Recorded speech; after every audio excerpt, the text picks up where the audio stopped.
First time was really at its inception with Mackenzie Barris in the early aughts when it was founded.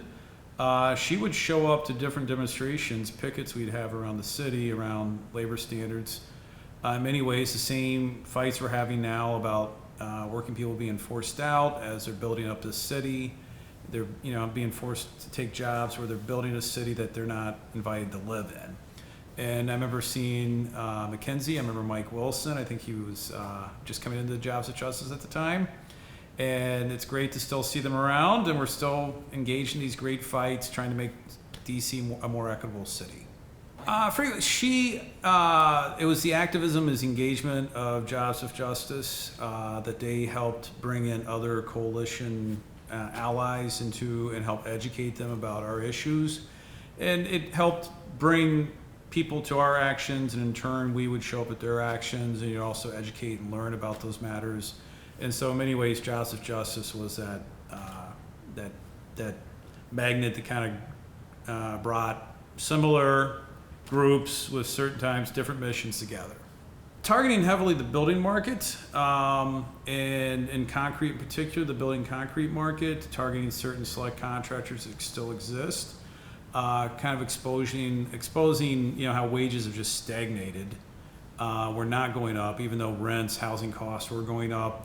The construction workers themselves did not share in that.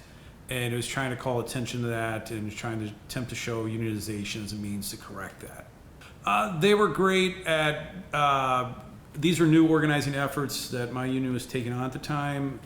They were great at helping us reach out to other allies, other people within the city, getting us to see within the community, as well as thinking about politically where we can take certain matters. And so they were, again, an organization that kind of broadened our horizons.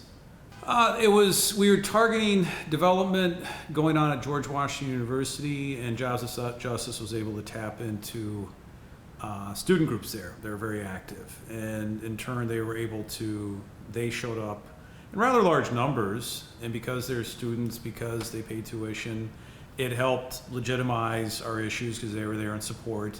Not sure that we would have been best suited to try to reach out to student groups, whereas Jobs of Justice helped bring us together, right? And I think in that way made our voice louder. They were doing a lot of development, doing it with no real labor standards other than DC's minimum wage, which is not what it is now, is much lower, $1 over minimum wage. So I think probably at the time $5.25 an hour. And overtime after 40, that was about the extent of their labor standards. And yet, as they're building this, student housing, other places for the most expensive university in the country, perhaps the world, it seems that they would have some labor standards there to draw, to make sure that these workers also could benefit from these hard, dangerous jobs. Yeah, we had several demonstrations calling out both at the university president's office, and we did other actions. Actually, there was CNN's Crossfire took place during that time. We did actions outside of that and during one episode. Tucker Carlson was a host then, and he was angry with us for disrupting his show. But it was really kind of calling out the university. We did engage with the workers, obviously, on the job, but we knew that the university controlled the purse strings, and it was calling out, in some ways, their hypocrisy, their lack of disregard to the community in which this university exists. And so they would show up with numbers, and it was great to have students there from the university engaged with us on that. It's as labor unions, you get caught up in the day-to-day of representing your members, other workers in that industry, and not making connections to how issues around, if you don't have a housing policy, our members they want to build the Ritz-Carlton. They don't expect to take their family there for vacation. We understand that. But at the same time, if they're building more and more housing, at some point there should be housing for them that they can afford and live in the community in which they're constructing. And for us, it's making the realization about that common theme of affordable housing, which is such an impact for working people, such an impact for middle-income people in the district. And it's helping reach out to those groups that we wouldn't necessarily know about, Other activities have been done, not just here in the district, but around the country. And it's bringing, in no way disparate groups, is bringing groups that may not think they have a common cause together. I know Jobs of Justice currently has been working on the reclaim rent control, has been very integral in that. Clearly that impacts our members profusely. All working people in the district, all the union members who live in the district could benefit and clearly can impact from that. Would benefit from that success in that campaign. The challenge is, we as a local union in our day-to-day trying to fight to organize non-union job sites, try to organize non-union workers, at the same time trying to advocate for our members and have our members out there speaking up. There's only so much time to even engage in the issue of affordable housing. The big fight's ahead.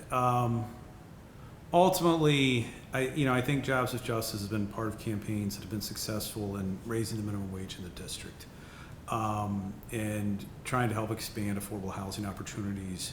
I think ultimately, without efforts to expand unionization in additional workplaces, those will always be partial victories in that, yes, you raise the standard, you raise the minimum wage, you've expanded affordable housing, but workers will never really be in a position to have the power they need to make sure that they're not strictly dependent upon their local government to care about them, right? That they have the means by themselves to earn the wage that allows them to continue to live in the district, can be a part of an organization that knows how to organize a voice on those issues, and Jobs of Justice helps expand that reach. Something I always like to tell our members is name another organization you belong to, besides your local union, that can go out and actually bring even just 10 people together and do so around a particular political issue, right? Religious organizations are exempt from political endorsements, whereas we can do that, right? And understanding that power and expanding that union presence to where you have more workers unionized who can demand higher wages, can recognize what an equitable city looks like around affordable housing, quality schools, quality communities, and this is a means by which we can do that. That ultimately has got to be our goal 5-10 years out, is constantly increasing unionization. Otherwise, we're going back to our local government to once again try to increase the minimum wage beyond just inflationary increases, which is just keeping you at $15 an hour. It's really not a gain. I think, for a lot of people who are moving into the district, let's go back to affordable housing. Developers price these units based on what they know the median income is. And so if you're at the median income, great, but they know they're going to be able to get their 30-40% of your income, which really puts you on that bubble where you don't want to be in terms of how much of your income has to be spent toward housing. We're all in this together, quite frankly. Whereas you may think I have a professional college graduate degree. What do I have in common with the person who cleans the buildings in my office? Well, probably both of you are struggling over housing. And, to broaden that coalition of interests that no matter who you are, you want your kids to go to a quality school, you want to live in a safe community, and you want to have basically housing security, right? That it can't be taken from you if you have an economic downturn, if you have a pandemic. And there's so many people in this city in that similar situation that there is a broad coalition between the college students, the activists there, but when they get out of college, I'm sure they haven't really lost their values and that, that energy. If they can find an organization like Jobs of Justice, they can keep putting that passion to work.